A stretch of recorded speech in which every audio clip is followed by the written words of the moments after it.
tudo bem? Eu sou o professor Lucas Bittencourt, sou coordenador do Centro de Estágio e Empregabilidade da Faculdade Arnaldo, e a gente está aqui hoje para a gente falar um pouquinho mais sobre o mercado de trabalho, as tendências do mercado de trabalho, tudo aquilo, né, que você, como aluno, como egresso da nossa instituição, precisa saber para poder ficar inteirado sobre o que tem sido discutido e comentado aí dentro do mercado de trabalho.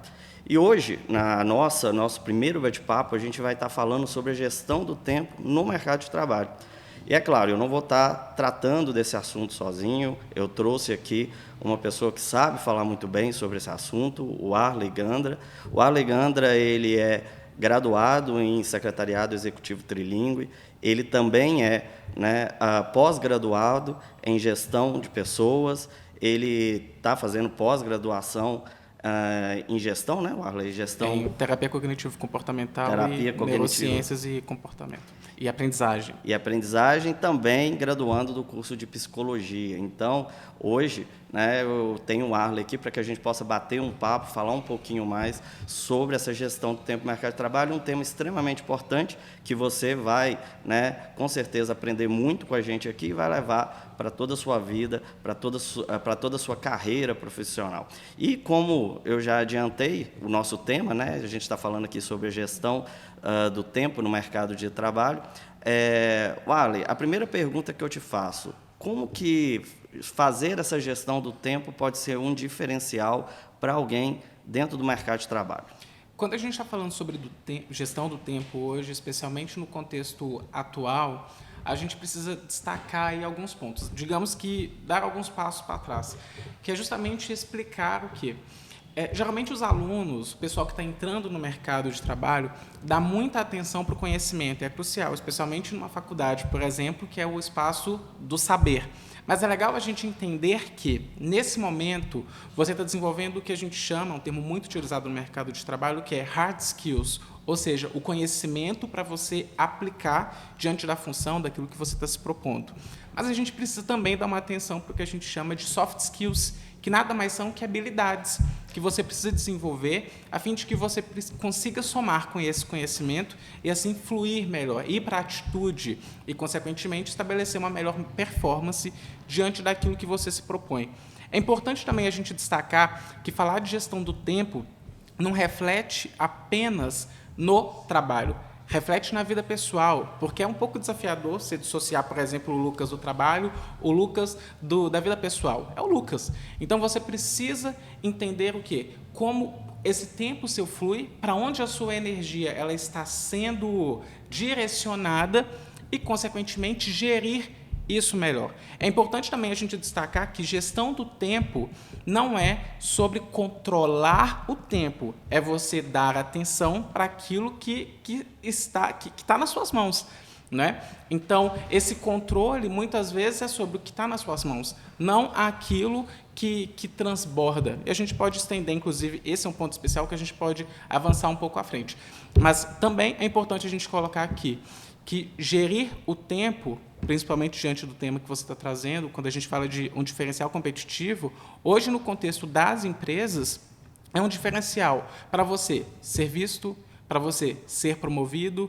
Eu, por exemplo, acabo lidando muitas vezes com líderes que não sabem gerir o tempo, conseguiram ser promovidos, conseguiram crescer, só que chega um momento que não é somente sobre a gestão da sua própria energia, do seu tempo, é a gestão da energia de toda uma equipe. E para esse time crescer, muitas vezes ele vai ser o cara que precisa gerir muito bem a sua energia e que, consequentemente, vai gerir também a energia dessas pessoas. Então, é uma habilidade que se destaca nesse aspecto. E, só para a gente colocar mais um ponto extra, é bom a gente falar também que gerir o tempo envolve qualidade de vida, ainda mais hoje em um contexto onde a gente fala tanto sobre adoecimento mental. Quando eu sei muito bem onde eu coloco a minha energia, eu consigo entender onde eu estou em paz com algumas necessidades e onde eu preciso dar uma atenção para outras. E assim eu consigo fluir melhor, estar melhor comigo. Consequentemente, isso vai gerar bons resultados positivos, impactos positivos para a sua saúde mental. Pois é, Wallace, você está colocando essa questão, né, de qualidade de vida. Eu vou fazer aqui um link com rede social. Né? Quando a gente hoje entra nas redes sociais, a gente vê as pessoas, muitas vezes, postando que estão fazendo pós-graduação, estão fazendo MBA, estão fazendo curso disso, curso daquilo. Ou seja, existe quase que uma pressão da sociedade de que as pessoas têm essa necessidade de mostrar que o tempo inteiro está produzindo, né? Que o tempo inteiro está fazendo algo. Ou seja, existe uma pressão pela produtividade. As pessoas precisam estar produzindo para elas se sentirem, de fato, inseridas dentro do mercado de trabalho. Se eu não estiver produzindo, se eu estiver, por exemplo, não fazendo nada, se eu estiver num tempo ósseo, é como se eu estivesse sendo excluído do mercado de trabalho. Então, o que você entende, né, sobre essa produtividade excessiva que muitas vezes é recriada nas redes sociais? É legal você destacar isso, porque existe uma romantização ainda do quantitativo e não do qualitativo, mas esse resultado que a gente colhe hoje, ele não vem do nada. E, às vezes, as redes sociais elas estão apenas tornando mais evidente algo que já acontecia há muito tempo. Porque quando a gente volta lá nas primeiras revoluções industriais, a gente já podia falar que o quanto mais você produz, quanto mais você faz, mais valorizado, mais bem visto você é. E hoje a gente começa a passar por uma transição que é quanto mais qualitativa, quanto mais qualidade você consegue entregar diante daquilo que você faz, e muitas vezes num menor espaço de tempo, um melhor indicador de uma performance mais saudável você tem. Claro que é um processo onde a gente está fazendo um trabalho de formiga, realmente, mas é uma tendência que, felizmente, está acontecendo. Inclusive, quando a gente começa a observar a transição de gerações. O pessoal da geração Z, especialmente, está prezando muito mais por qualidade de vida do que por excessos. Mas, claro, ainda existe essa romantização. E é importante a gente destacar também as consequências que a gente tem colhido, especialmente aqui no cenário brasileiro, quanto a isso. Quando a gente olha lá para a ISMA, que é um instituto de estresse que a gente tem aqui no Brasil, de gerenciamento, né, de estresse, ele apontou para a gente que a gente tem uma média de 33 milhões de brasileiros sofrendo com a síndrome de burnout. Isso quer dizer o quê? Que é a síndrome do esgotamento. É quando as pessoas elas já chegaram ao limite delas. E, muitas vezes, quando chegam a esse extremo, são pessoas que tendem a estar já em um quadro depressivo. E também um quadro depressivo onde a ansiedade se destaca. Mas que é, muitas vezes, um resultado, o estopim de excessos que esses indivíduos foram chegando. Ou seja, eu fui contratado para trabalhar 8 horas por dia, mas eu tenho algumas demandas, vou trabalhar até às 11. Tem pessoas que viram à noite, vão dormir 1, 2 horas da manhã, e 6 horas da manhã está de pé novamente, e muitas vezes já ligando o computador, já começando a trabalhar. Então, existe essa romantização do estresse, e que muitas vezes não está somente ali acerca do indivíduo, que acabe romantizando isso. Algumas pessoas até atribuem um certo status, né? Existem algumas pessoas que dizem, eu não tenho tempo, nossa, não tenho tempo para nada, não tenho tempo para a família, para fazer outras coisas. Mas é normal isso, né? As pessoas vão para a rede social, né? O tempo inteiro chega lá, coloca em stories, porque eu não tô sumido porque eu não tenho tempo para fazer isso, eu não tenho tempo para poder fazer exercício, para poder cuidar da minha vida, né? E a gente vê que tem uma valorização, né? A valorização desse excesso de produtividade o tempo inteiro. Realmente, né? Ficarem supervalorizando essa grande produtividade. Na sua fala mesmo, você já trouxe para a gente uma consequência dessa produtividade, né? Desse excesso de produtividade. Não que a produtividade seja algo ruim, né? Mas desse excesso de produzir, desse excesso de estar o tempo inteiro correndo atrás de algo, que é a questão do burnout, né? Se você puder falar um pouquinho para a gente mais sobre essas consequências desse excesso, né, de produtividade, que é uma consequência da falta de gestão de tempo para a gente. É legal a gente pontuar aqui que, quando a gente está falando desses prejuízos, a gente precisa partir de um pilar crucial da psicologia, que é a singularidade, a individualidade de cada indivíduo. Então, a gente precisa compreender o quanto que aquilo gera prejuízo para você. Tem pessoas que trabalham um pouco mais, mas estão ok com isso, conseguem estender essa gestão e ter uma qualidade de vida no geral. Outras não dão conta disso. E aí a gente precisa entender também o quanto que isso gera um certo sofrimento, gerador, para a gente fazer reajustes quando a gente está falando dessa gestão de rotina. E, claro, fica uma pergunta. Será que realmente te falta tempo ou te falta gerir melhor as suas prioridades? Warley, uma outra pergunta que eu preciso fazer aqui para você, nesse nosso bate-papo, é acerca da realidade dos nossos alunos. Muitos alunos nossos aqui na instituição, eles trabalham durante o dia, né? Trabalham de manhã, trabalham de tarde, vêm à noite para a instituição para poder fazer o seu curso, a sua graduação. Ou seja, o tempo deles já é bastante ocupado, né? Eles já têm o tempo muito ocupado. E aí a pergunta que eu faço é, tem como pensar em gestão de tempo, né, desses alunos? Porque, ok, uma coisa a gente está falando de quem já formou, que já é egresso nosso, essa gestão do tempo para quem está entrando no mercado de trabalho. Mas para quem está estudando hoje, tem como a gente buscar essa gestão de tempo para esse nosso graduando, que tem já o dia ocupado por tantas tarefas, por tantas obrigações? Com certeza. Uma coisa que acontece, que eu escuto bastante de alguns clientes, é o quê? Warley, eu não tenho tempo, então não faz sentido, eu já sei como que é a minha rotina. Pelo contrário, gerir seu tempo te traz um baita aliado para lidar com a ansiedade diária e que muitas vezes ela se torna desnecessária quando você está nesses excessos, que é a previsibilidade. Então, quando eu entendo para onde a minha energia flui, eu consigo orientar melhor, trabalhar meu planejamento, organizar as informações muito melhor. Então, para o meu cérebro, isso é fantástico. Ou seja, você começa a trabalhar, inclusive, outras habilidades que se associam à gestão de tempo. Porque desenvolver a gestão de tempo nunca é desenvolver essa habilidade isoladamente. Você trabalha o planejamento, foco, atenção, disciplina. Então, é um combo sensacional para melhoria de performance. Lembrando, mais uma vez, que performance não é somente sobre trabalho, é sobre gerir sua vida, melhorar a sua performance na vida. Então, o que a gente pode destacar aqui? Quando eu estava falando lá atrás sobre individualidade, singularidade, que é algo tão precioso, é importante a gente relembrar esses alunos algo crucial que é, primeiro, cortar a comparação. Porque às vezes você tem uma realidade que você trabalha e aí às vezes aquele trabalho realmente vai consumir pelo menos 1/3 do seu tempo diário. Enquanto que às vezes você tem um colega que está fazendo um estágio, pode ter uma carga um pouco menor ou mesmo não trabalhe e talvez ele tenha um pouco mais de tempo para se dedicar a outros aspectos da sua formação. Então, primeiro, olha mais para a sua realidade. Esse é um ponto. Olhou para a sua realidade, começa a entender o que faz sentido você manter nessa sua rotina, nessa sua realidade. Quais são os ruídos? Ou seja, muitas vezes você está fazendo algumas coisas que não refletem necessariamente o investimento no seu tempo.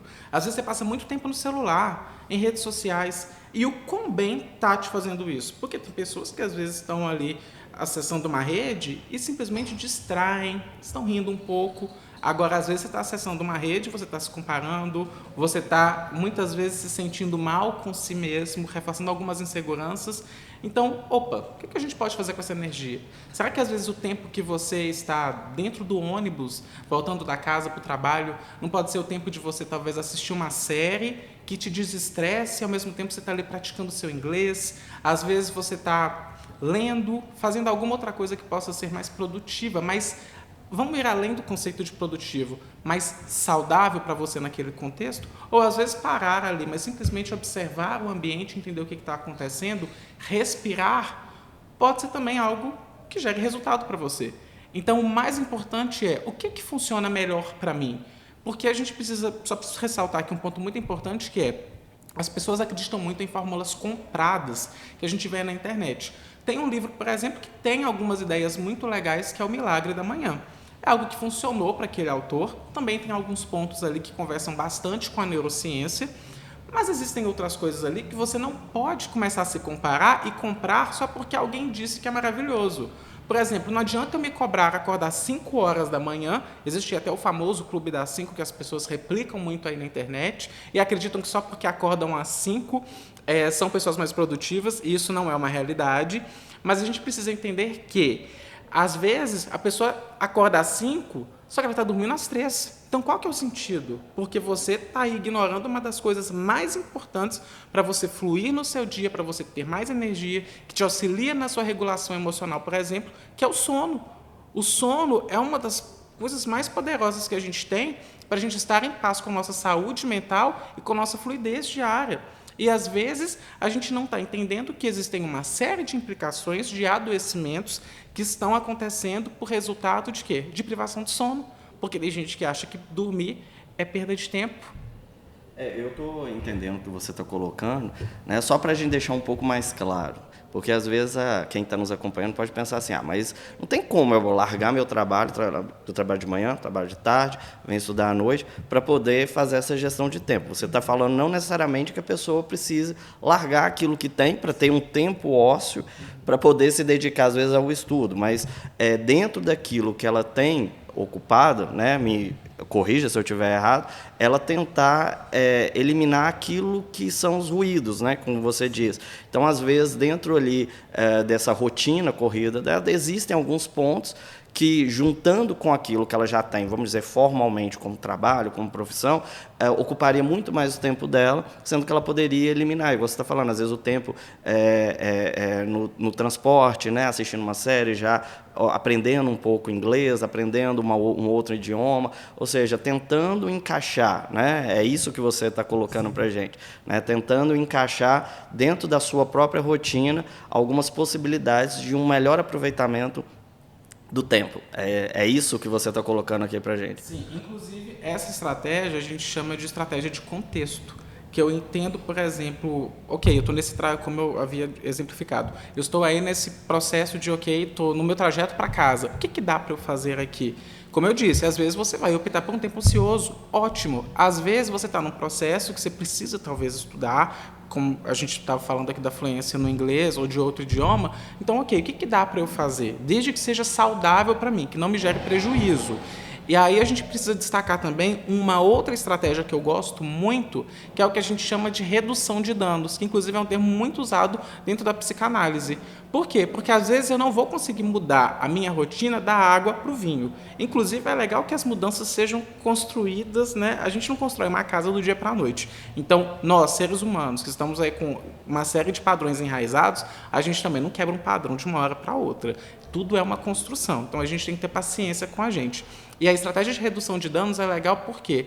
Porque o que eu posso fazer aqui, pequenas alterações, que possam influenciar, mudar um pouco a direção dos resultados que eu tenho tido. E ela é ótima para eu reforçar o senso do que me cabe, do que é possível dentro da minha realidade. Ao invés de eu olhar para o que o outro está fazendo e me comparar com ele, eu vou entender o que é possível dentro daquilo que cabe a mim.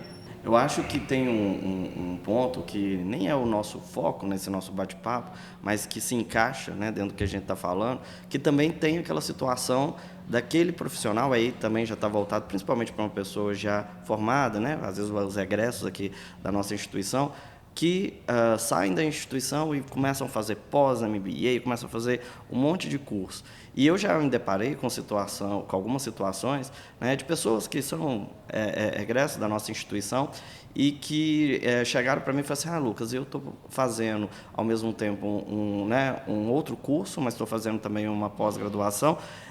E aí eu falei com essa pessoa, porque você nunca pensou em buscar uma gestão de carreira, né, que a gente diz, uma gestão de carreira, porque às vezes você está ocupando demais o tempo com vários cursos, né, sendo que às vezes você mesmo está criando essa realidade com vários cursos, sendo que às vezes você poderia focar num MBA, numa pós-graduação, em algo que efetivamente vai gerar para você um crescimento profissional. Então, às vezes, também a falta, né, dessa gestão de tempo é criada pela própria pessoa, né, porque ela vem com essa pressão na sociedade, que eu tenho que estar fazendo isso, fazendo aquilo, fazendo esse curso, fazendo esse outro curso. E aí chega um determinado momento que a própria pessoa ela se perde, né? Ela se perde com aquela quantidade de curso que ela mesma está fazendo. E talvez fazendo uma gestão de carreira, essa pessoa conseguisse direcionar melhor qual curso deve fazer, aquilo que deve procurar assim que formou e, consequentemente, ter um tempo, né, livre para poder também produzir outras coisas, para poder descansar. É isso, a gestão de carreira, ela também ajuda nessa gestão do tempo? Com certeza. Eu posso falar assim com tranquilidade sobre isso, porque eu vejo muitas vezes, como eu falei, eu tenho alguns clientes que às vezes estão passando por um processo de promoção E quanto mais, quando eles estão promovidos, eles estão passando por esse processo, eles precisam começar a trazer um direcionamento.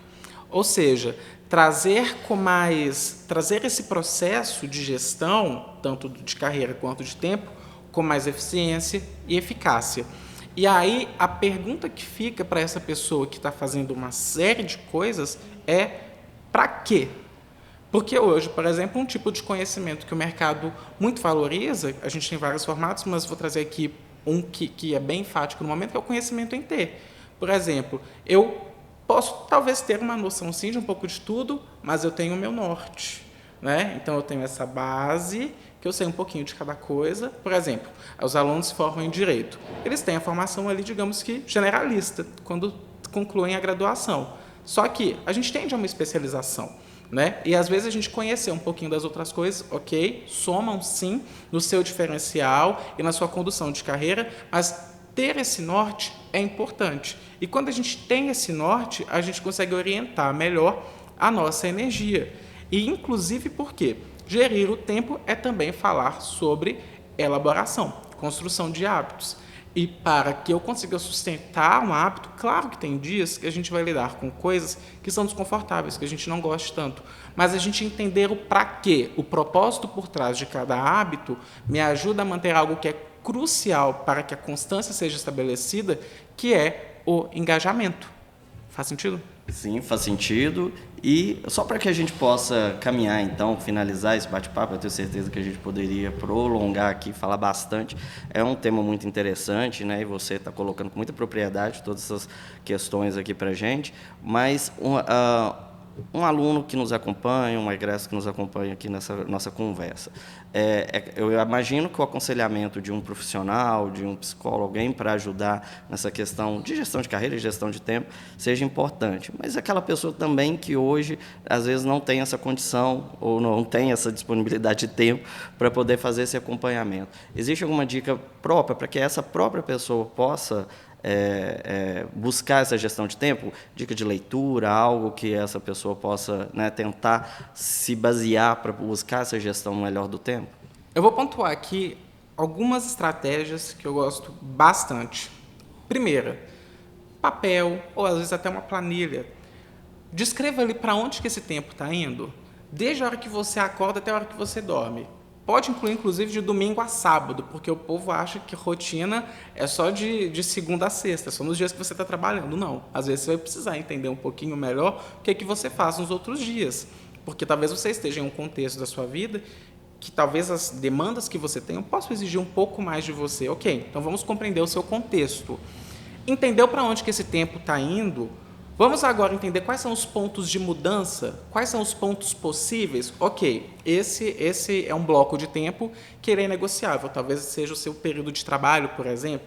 Mas hoje, por exemplo, a gente tem empresas que até incentivam os colaboradores a terem um período de estudo dentro da carga horária de trabalho. Então, você vai entender o que funciona melhor para você. Entendeu, então, qual era a rotina que você tinha? O Arley, minha rotina é uma bagunça. Descreva a bagunça. Entenda para onde que o tempo dessa bagunça tem ido. Porque só assim, entendendo para onde as coisas vão, você vai conseguir organizar as coisas. Então, você entende esse cenário, depois você começa a elaborar um cenário possível. Então, você calcular, por exemplo, aí possibilidades. Eu gostaria de praticar atividade física, mas para mim é impossível. Às vezes você consegue fazer um alongamento dentro de casa. Às vezes você vai conseguir pular corda. Às vezes o que é possível para você é dar uma volta no quarteirão. Melhor você dar uma volta no quarteirão do que você não fazer nada como você estava fazendo anteriormente. E assim você começa a trabalhar o senso, entender os propósitos, o valor daqueles hábitos que estão sendo gerados para você. E, claro, você consegue também trabalhar essa constância, esse engajamento que eu tanto havia dito.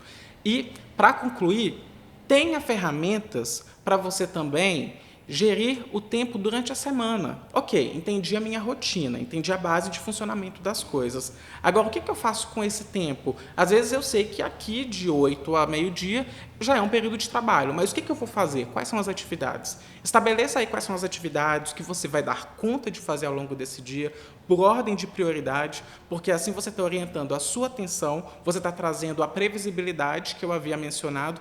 Consequentemente, a gente vai falar de duas coisas maravilhosas que o ser humano mais quer hoje em dia, que é o quê? Uma das coisas é melhoria de performance e a outra é contribuir para a sua saúde mental. E aí a gente fala do que eu havia mencionado lá no começo, que é a produtividade humanizada, uma produtividade saudável, onde você entende as suas necessidades e você caminha para que, ao longo da sua rotina, você reduza danos, você trabalhe estratégias mais efetivas, que você consiga caminhar cada vez mais para estar em paz com si mesmo. É produtividade humanizada, né? Essa é a palavra, é o que a gente precisa, né, de fato, ter. A lógica que o nosso papo aqui não é que as pessoas devam não buscar produzir, correr atrás, né, mas buscar uma produtividade humanizada. Warley, é lógico que a gente poderia continuar falando bastante, conversando bastante, né? Acho que pode ser objeto de várias outras conversas, nossa, uma continuidade disso que a gente está falando aqui. Mas a gente, por hoje, né, encerra. Vamos dizer que em um outro momento a gente pode continuar falando sobre esse assunto. Eu queria perguntar para você, você quer deixar algum contato, rede social, para que as pessoas que queiram também acompanhar seu trabalho possam acompanhar? Primeiramente, quero agradecer o convite e também pela recepção, tanto de você quanto da faculdade. Segundo, é meu contato, @warleygandra, Warley com W e Y no final. Quem quiser saber também um pouquinho mais sobre o meu trabalho, pode entrar em contato pelo 31 99477 4395. Warley, eu agradeço novamente, em nome da Faculdade Arnaldo, e para todos vocês que estavam nos acompanhando, para poder conhecer melhor o trabalho do Centro de Estágio, Empregabilidade, pode acompanhar pelo nosso site, pelas nossas redes sociais da Faculdade Arnaldo. E, é claro, já deixo o convite para que vocês possam continuar também acompanhando os próximos bate-papos que virão aqui pela Faculdade Arnaldo. Muito obrigado e até a próxima.